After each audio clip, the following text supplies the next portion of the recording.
এই মুহূর্তে সবথেকে বড় খবর, আপনারা জানেন যে বিজেপির শুভেন্দু অধিকারী উনি মুখ্যমন্ত্রী আজকে শপথ নিলেন, আজকে মুখ্যমন্ত্রী হয়েছে উনি। তো ভাই, উনি হিন্দু মুসলমান সবারই হয়ে কাজ করবে বলেছে। দেখা যাক। যেহেতু আমরা জানি বামফ্রন্ট সিপিএম 34 বছর বাংলা রাজত্ব করেছিল, বাংলার মানুষ পবিত্র কিছু বাংলা পরিবর্তন চেয়েছিল। বাংলার পরিবর্তন করতে গিয়ে এলো আমাদের মাননীয় মুখ্যমন্ত্রী মমতা ব্যানার্জি, মাটি মমতা। তিনি 15 বছর বাংলা রাজত্ব করেছে, মুখ্যমন্ত্রী উনি সিএম ছিলেন। তার সাথে সাথে ভোটগুলো কিভাবে কি হলো না হলো আপনারা সবই জানেন, বাংলার মানুষ জানতে বাকি নাই। তার সাথে সাথে বিজেপি বাংলা রাজত্ব দখল করলো।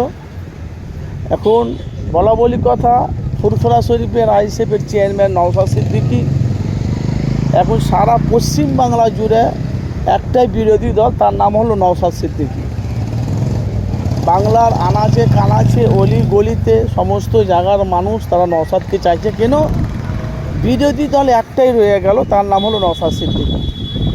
সোশ্যাল মিডিয়া আপনারা জানেন 2021 থেকে 2025 পর্যন্ত যেভাবে বাংলাকে হাহাকার লাগিয়ে দিয়েছে, ন্যায়ের কথা বলে, হকের কথা বলে, সত্যটা তুলে ধরে। আর বলা বলি কথা, মমতা কিভাবে হেরেছে সেটাও আপনারা জানেন।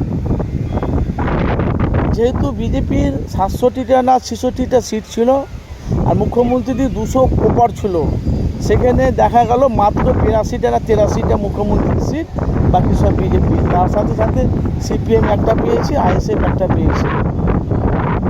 তো আপনাদের কাছে একটা কথা আমি বলি, যে জানি না আপনারা আমার কে কোথা থেকে দেখছেন, কিন্তু বাংলার মানুষ বলছে, এখন বাংলার মানুষ বলছে 2026 পড়েছে, এলাকার 31 আসবে, নওশাদকে সবাই বাংলার মানুষ এলাকার মুখ্যমন্ত্রী হিসেবে দেখতে চাইছে।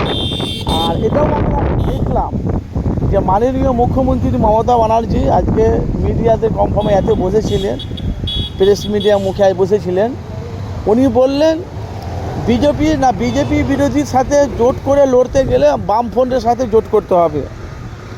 কেন? এরা বাংলাতে কি করবে না করবে বাংলার মানুষ আগে থেকেই জানে, সেটা মুখ্যমন্ত্রী মমতা ব্যানার্জি নিজে আজকে বলছে। তো আগামী দিনে বামফ্রন্টের সাথে জোট হয়ে আমরা বিজেপি বিরুদ্ধে লড়ব। মাননীয় মুখ্যমন্ত্রী মমতা ব্যানার্জি উনি ছিলেন, আর উনি আর মুখ্যমন্ত্রী নেই, এখন মমতা ব্যানার্জি। তো সবাই জানবে উনি মুখ্যমন্ত্রী আছে। অনেক মানুষ বলছে মুখ্যমন্ত্রী মমতা ব্যানার্জি আছে। যেহেতু যেভাবে ভোটটা গণনা হলো, যেভাবে ভোটটা